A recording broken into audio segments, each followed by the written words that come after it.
from starting a band to starting a company, it just feels like you're faking it and you're going to get called out. And that sensation endures for a while. The fake it till you make it idea, I have found that to be profoundly true, and it doesn't stop being true.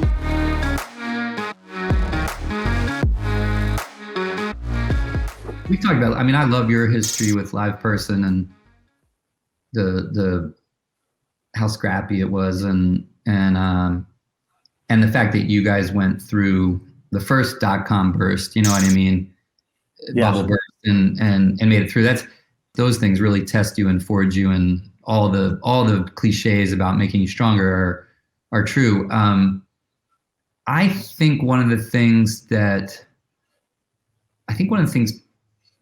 people that I tend to not hear people articulate enough, I think, is that my dad used to tell me, like, the first 10% and the last 10% are the hardest in any project. You know, it's the start and closing. It's like, and the closing part is sort of like, people give a lot of time. It's sort of like, you know, Alec Baldwin and Glengarry Glen Ross saying, like, coffee is for closers only. You know what I mean? And that's, yeah. So we actually put a lot of currency on the idea of closing, but I think we don't talk enough about how intrinsic it is that at the beginning of anything, it feels completely half-baked and fraudulent. Like, I don't think people use strong enough language. It's like, nobody, not you now, me now, like when I start a new script or a new film project, I feel like a fraud. Like I'm going to get called out. This will be the one. This isn't going to work. I'm an idiot. This is malformed. Why did I think I could do this? I think every company I've ever started or been involved with, it feels like, oh my God, how can we even float to anybody the idea that they should put any money into this, come work for us? Like, it's all so half-baked. It feels just so, and I think it's fair enough, like Silicon Valley, shows like Silicon Valley have sort of had some fun with that. But the truth is, I actually think the very beginning of everything feels, from starting a band to starting a company, it just feels like you're faking it and you're going to get called out. And that sensation endures for a while. Like the fake it till you make it idea, I have found that to be profoundly true, and it doesn't stop being true. I've learned to just sort of laugh at that phase and kind of, you almost have to write yourself into the movie of your own life and think, like, if this goes well, this phase is going to be so funny and fun to look back on, because they're not going to know that we were taking that meeting from the front seat of our dirty Prius.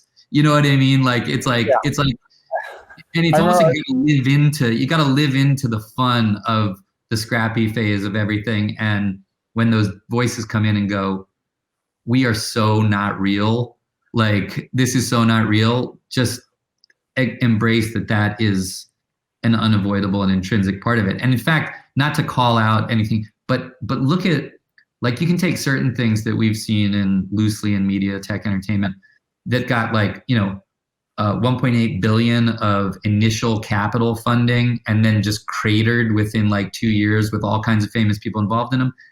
That's because they didn't go through, like, you should go through the lean and mean and fraudulent phase. Right. You should be scrappy at the beginning because there's no guarantee, that, you can throw all kinds of money at things and it doesn't take away that intrinsic sort of risky phase. And in some ways, which is interesting, because it's a thing. I think entrepreneurs, it's a good point to hit on. Some people think I need all the money, all the knowledge in the world, everything. They work it in their head, because I didn't raise $1 billion. I didn't have a certain education. But I think what you're saying, and I often say, like, I'm not a CRO. I'm not the chief reality officer. That's not my job at the company. Like, I was in a meeting once with my guys. I turned to them and said, I'm not the CRO, just to point out, I'm not here to talk about reality. I got to talk about something that doesn't exist. So I think you're saying the same thing, which is that better to be scrappy. I often say this: first 5 years, don't raise a lot of money. don't think you have to have everything, but you have an idea nobody else has, right? And you can make it even though you're not dealing in reality. I don't know if I like to say that, but and by the way, these things are equally true in the creative arts, entrepreneurialism in the creative arts as they are in business, because one thing that's just absolutely true is, I mean, if I take a look at the startup capital that we use to start EDO, with my company, which is, we use machine learning and really high grade data science to build analytics around measuring efficacy on TV advertising. It's really sophisticated stuff, right?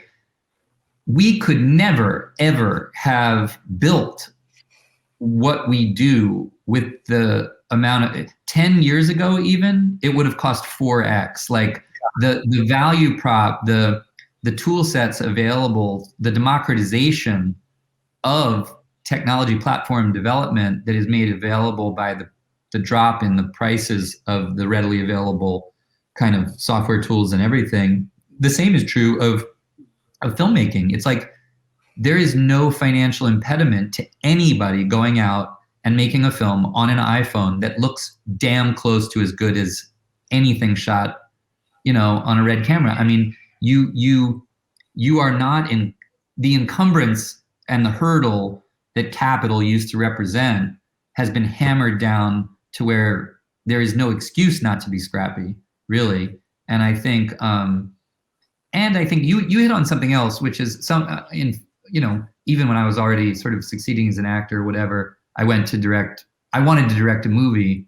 And a friend of mine had written a really, really funny, really smart script called Keeping the Faith about a rabbi and a priest who are best friends, and they fall to the same, right? And I had this moment, we were in the middle of shooting Fight Club, and I thought, I imagined myself doing something different. I had these visions of myself doing something a little edgier or a little, different. And I was talking to Fincher about it and I said, like, what do you think? Like, I said, we read this. I said, I was kind of having a little bit of angst about should I do this or not? And he goes, I don't need to read it, just do it. And I was like, what do you mean? And he goes, don't do something precious on your first one. He's like, just go do it. Don't overthink it. Get at it.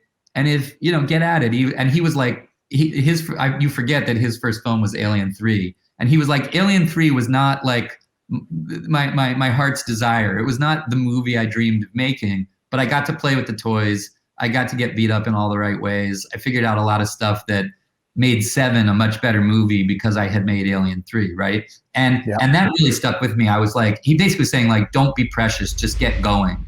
And I think that's really true. Like of course the idea of starting a company, building something, taking people's money, risking it. But you know what?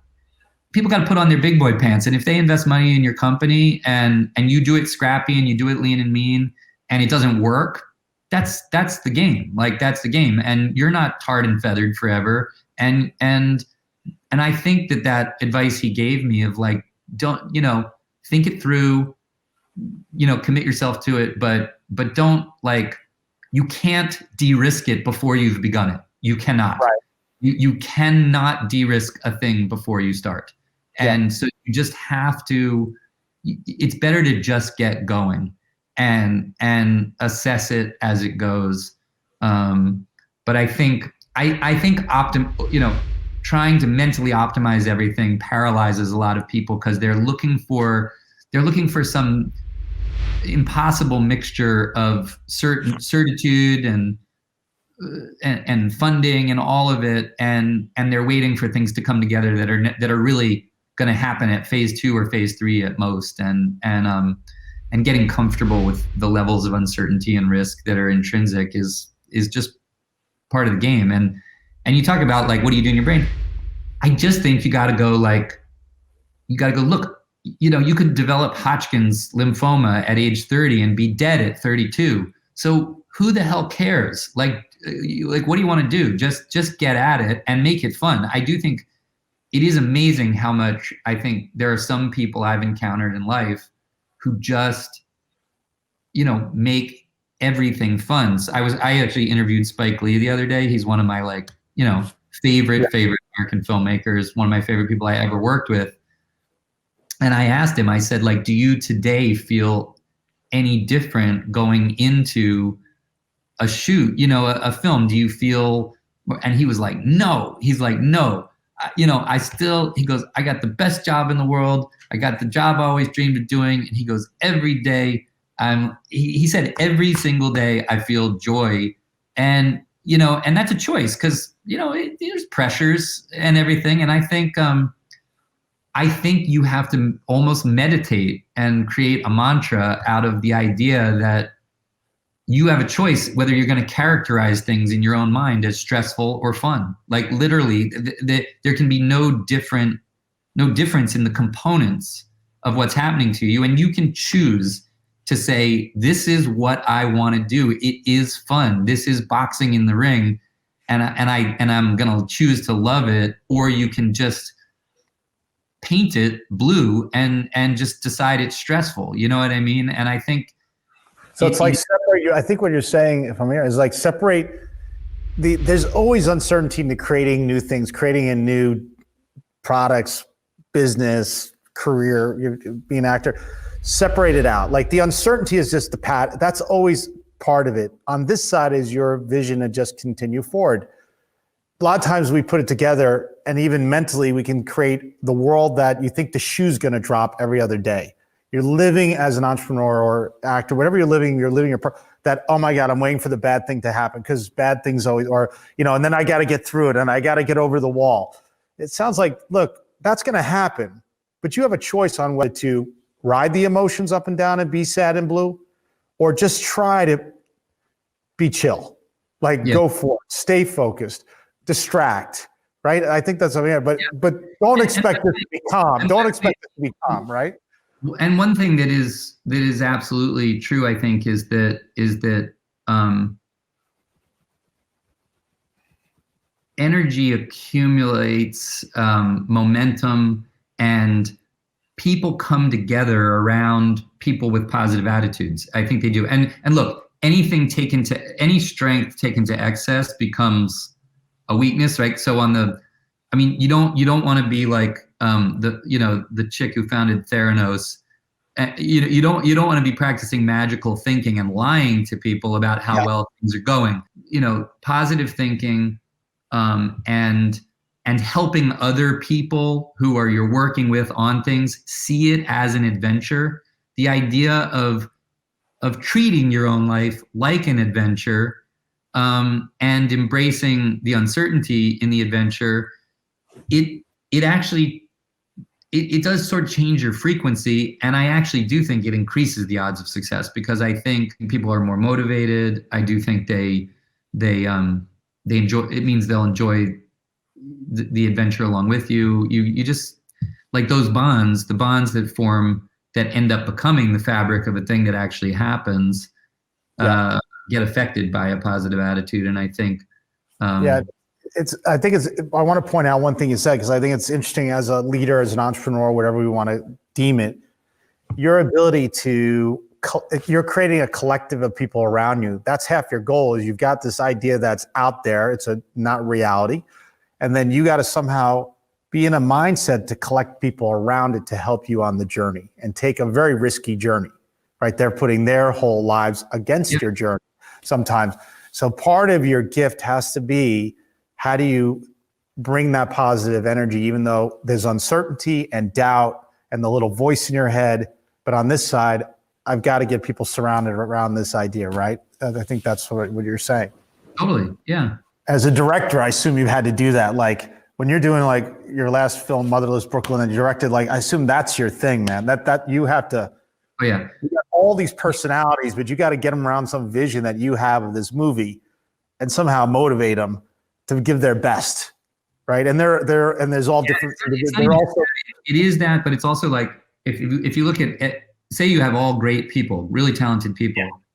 Every single one of them has a frequency. Literally is like a sine curve, right? And everybody's frequencies. You actually have to, like, you're the person on the dial trying to get all these talented frequencies to come into alignment with each other. Like to harmonize. So you can have amazing, you can have amazing talents, but you're like, people talk about directors being visionaries or whatever, because but I think successful directors are the ones who are able to communicate what's in their head effectively so that other people's frequencies come into alignment with theirs. Because when people get into alignment, then photography and production design and wardrobe and makeup and even like, imagine if like someone went into doing a Coen Brothers movie like The Hudsucker Proxy, thinking they were doing, On the Waterfront, and not understanding the style tone that's intrinsic in a certain kind of a piece. You've got to get people in with your frequency. And I think that companies are the same way. Obviously, they have an intent, they have an ethos, they have a style of communication themselves, and they have an aesthetic, and they have a thing. And you're working on bringing people together. It's that radio dial kind of radio tuner thing. Which is hard, by the way, right? Really, I mean, you got to put your own ego away for a second, right? You have to put your own thing away and listen in on what are they telling you that they're not telling you? Who are they as a person, right? If you're gonna, I love what you just said, harmonize them. It's like the best concept, like teams. What is it? Everyone comes at a different frequency, and you've got to harmonize them. Yeah, that's. I think good entrepreneurs actually are orchestra conductors too. You know what I mean? They're really they're just trying to get everybody to play in the same key, basically. And I think because you can have like a lead violinist who's really kick ass, and they can still suck if it's like, if they don't understand how to play like what the Kronos Quartet plays. You know what I mean? It's like that's chemistry. But a lot of it's communication. I think communication is huge. But I think one of the things I think is super interesting is, like, you have much better perspective on this, but we're sort of talking about like your theme here tends to reverberate naturally to the beginning of things, right? Like you're talking about you're trying to get over, and the risk in the beginning and failure, and sort of like, okay, so I fail a few times. But the thing is that in a weird way, what I witness a lot is how sclerotic and unadaptable things become, not necessarily a long way into their life cycle, sometimes only a very little bit into, it's like something doesn't have to grow very much to become much less nimble in terms of adapting. And in a weird way, one of the even harder places to grapple with, failure is like, why large groups of people who get into sort of an organizational think and then can't continue to be entrepreneurial, can't continue to take risks. The shareholder reality of public companies is obviously massively suppressive to risk, right? Like when people are only worried about quarterly reports to shareholders, and that's their only metric, taking risk becomes, arguably even more frightening. And I actually, because I've been 20 years now running a public company. I think it's like, it's a lot of times it's an excuse, like it's just an input. Like I think you have people who have reviewed your movies, and you're like, okay, they don't like it, but long term, the body of work will show. Right. That the body of work, like even winemakers, like sometimes they have bad vintages. It's a quarter, but the body of work makes them some of the greatest wines in the world as a body. So I often think, like, I think CEOs tend to use it as a little bit of an excuse, or some people play into it. But if you're a founder, especially, I think you just see it as a data point. You know what I'm saying? And I think you ultimately have to follow your body of work that you think you were here to build, right? But I don't. But you're right. There's a sense that we're grinding on quarters. Everyone in public companies grinding on a quarter. So I can't Yeah. challenge you on that. You know what I'm saying?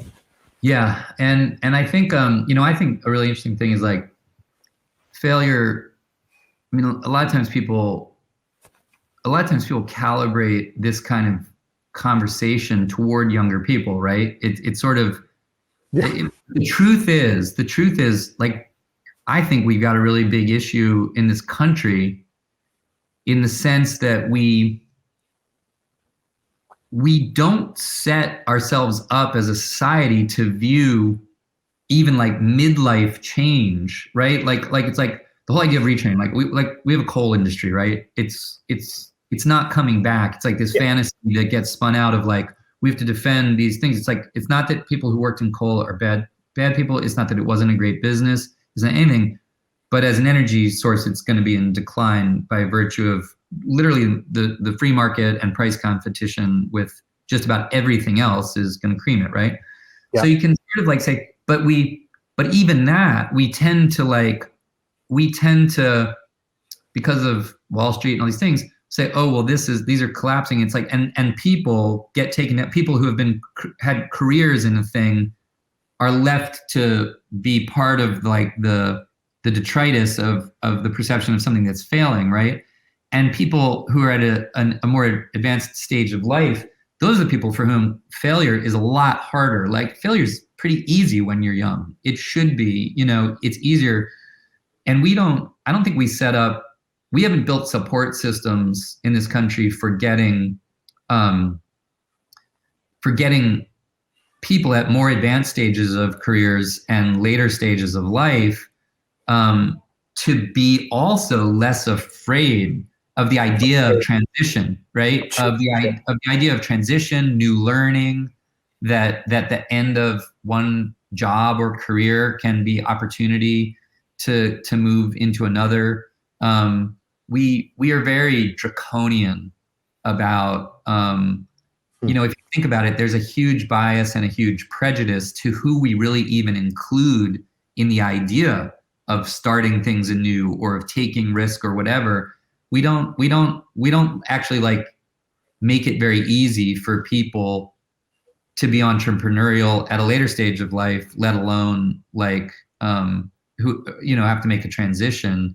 And I think that's bad too. I think it's like because you look at people. I mean, I think there's some good focus in this country on like veterans, on making sure like a lot of companies are starting to focus on how much veterans have given to the country and the skill sets that they have, and going like, look, we should be taking advantage of, we should be bringing people with these great skill sets over into fields of opportunity with more appreciation. Totally true. But I also think we have many industries that are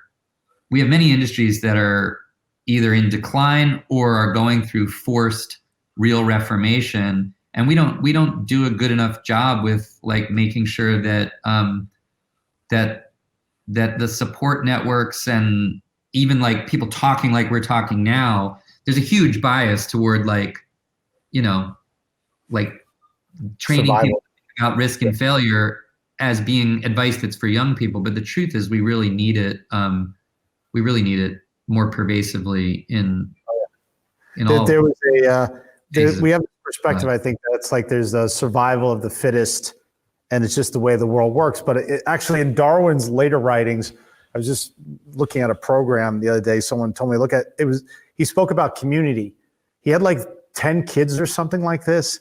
Yeah. And one of them was sick, but he was talking about, and I think she died at a young age. He was talking about the community came around that and his community of his family. But when you look at species, the ones that ultimately create a community survived. Us. We have survived over hundreds of thousands of years because of our ability to come together and help each other.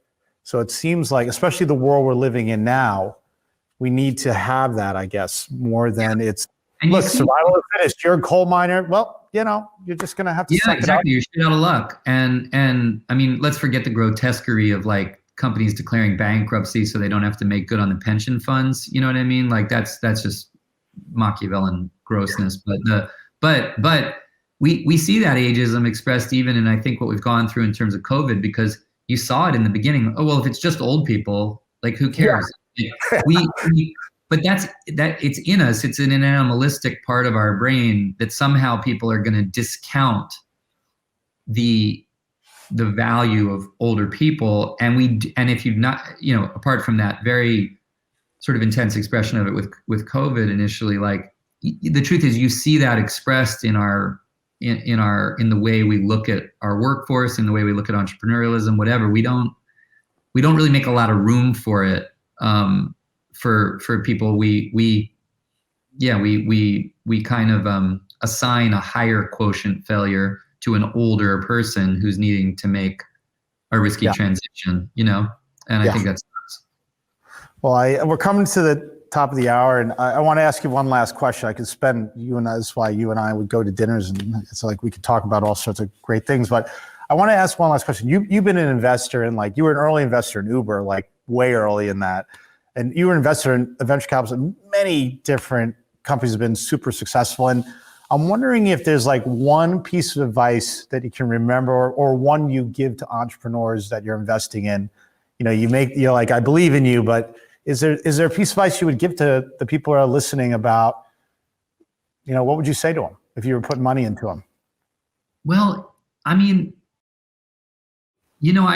I'll circle back around to my grandfather, because I do think that idea, as utopian as it sounds in its expression, the idea that if your relationship to your enterprise is how much money can we make, I think I'm less interested in it personally myself, but also I think that's an enormously risky way to start anything. I think that the best things in the world are rooted in a real understanding of a need, a real need, a need in society for a service or something that makes life better. Like, the very best things bring to people something that improves the quality of their life. And I think that I do think it's a really great meditation at the beginning of anything. Sure, there's what we want to do, and there's our sense of the total addressable market, and all the typical venture capital investment company, business school,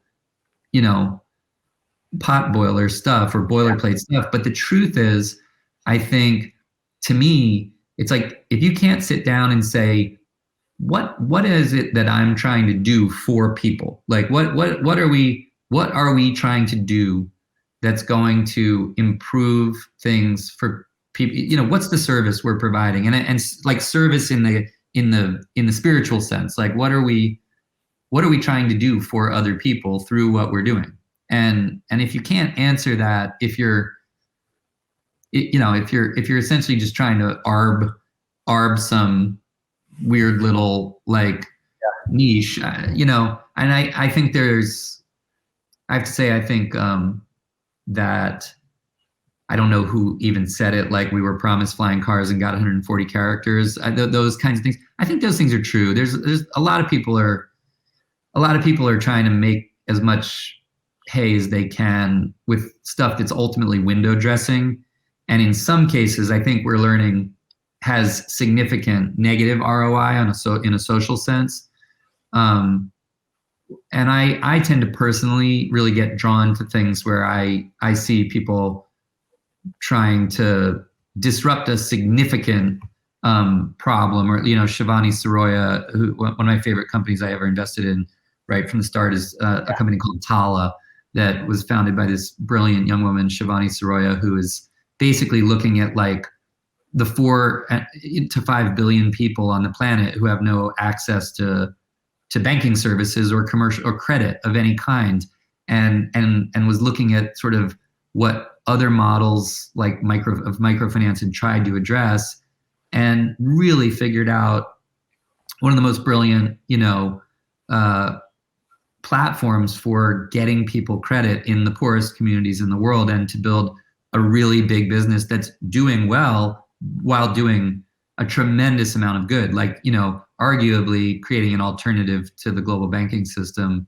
And I love stuff like that. To me, that's like, you see a company growing, you see it getting bigger, but when you look at what they're doing and you say, there's just every single day what's going on there is great. Or, I feel that way about GoFundMe. My company, CrowdRise, we merged with GoFundMe years ago, and I'm still involved with GoFundMe. And it's the largest charitable platform on the planet. It moved $3.8 billion of charitable giving last year without deducting from the donation, making it also like the most efficient way to get charitable dollars to a recipient in the history of charity.